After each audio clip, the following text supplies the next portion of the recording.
Hotel में एक रात।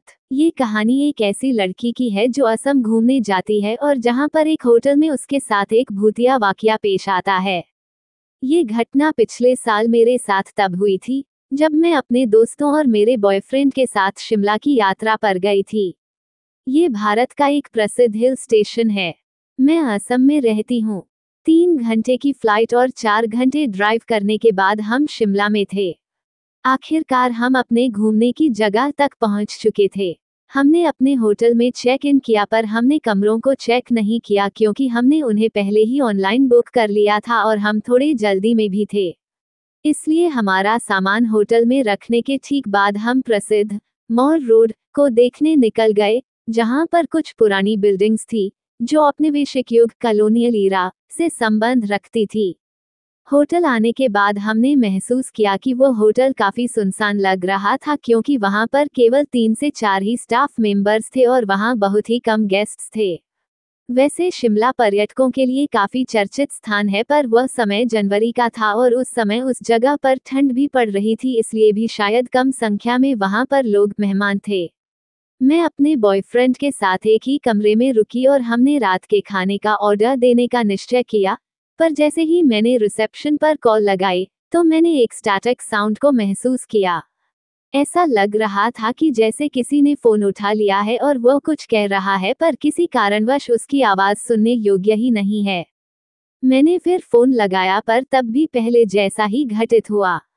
तब मेरा बॉयफ्रेंड खुद रिसेप्शन पर गया, पर वहां पर कोई भी नहीं था। उसने मुझसे पूछा कि तुम रात के खाने के लिए बाहर चलना चाहोगी। हालांकि मैं नहीं जाना चाहती थी क्योंकि बाहर ठंड थी, पर मुझे काफी भूख लगी थी, इसलिए हमें बाहर जाना पड़ा। हमारे दोस्तों ने शाम के समय खाना खा लिया था, इसलिए उन्होंने वहीं रहने का फैसला किया। जब हम वापस होटल लौटे तो हमने देखा कि होटल का रिसेप्शन अभी भी खाली था।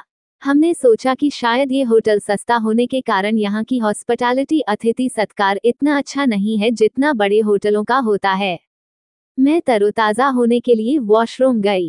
अंदर मैंने वॉशरूम के दरवाजे पर हल्की हल्की सी दरवाजे को खटखटाने की आवाज सुनी तो मुझे लगा कि यह मेरा बॉयफ्रेंड होगा, तो मैंने उससे कहा कि 2 मिनट रुको।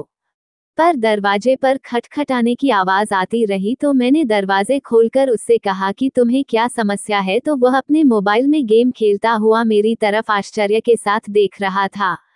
ये काफी अजीब था क्योंकि मैंने साफ रूप से कुछ तो सुना था, पर मैंने सोचा कि शायद बाहर ठंडी तेज हवा चल रही है जिस कारण से भी किसी प्रकार की आवाज हुई होगी जिसे मैंने सुना होगा।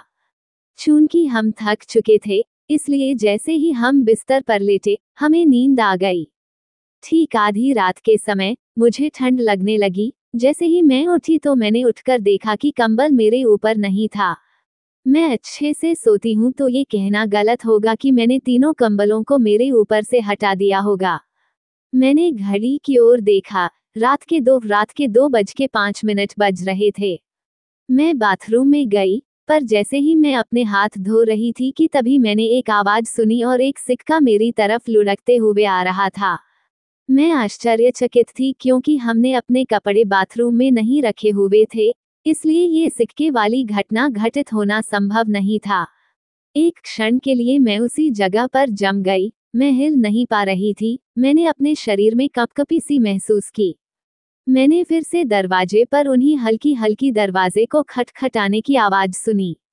इस क्षण मैं चिल्लाना चाहती थी।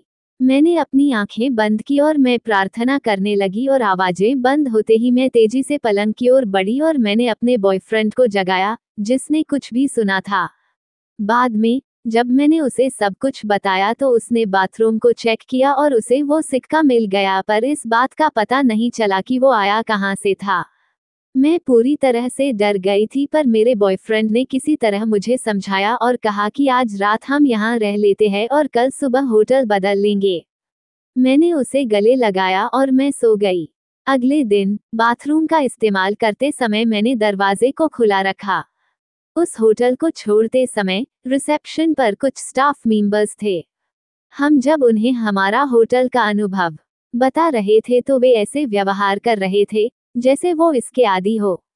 उन्होंने हमसे कहा कि ऐसा होता ही रहता है यहाँ। जब हमने दूसरा होटल बुक किया तो हमें वहां ऐसा कुछ महसूस नहीं हुआ और उसके बाद हमने अपनी यात्रा पूरी की। सो आई होप गाइज आपको ये हॉरर स्टोरी अच्छी लगी होगी। यदि ये कहानी आपको पसंद आई हो तो अपने दोस्तों और अन्य लोगों के साथ शेयर जरूर करिएगा।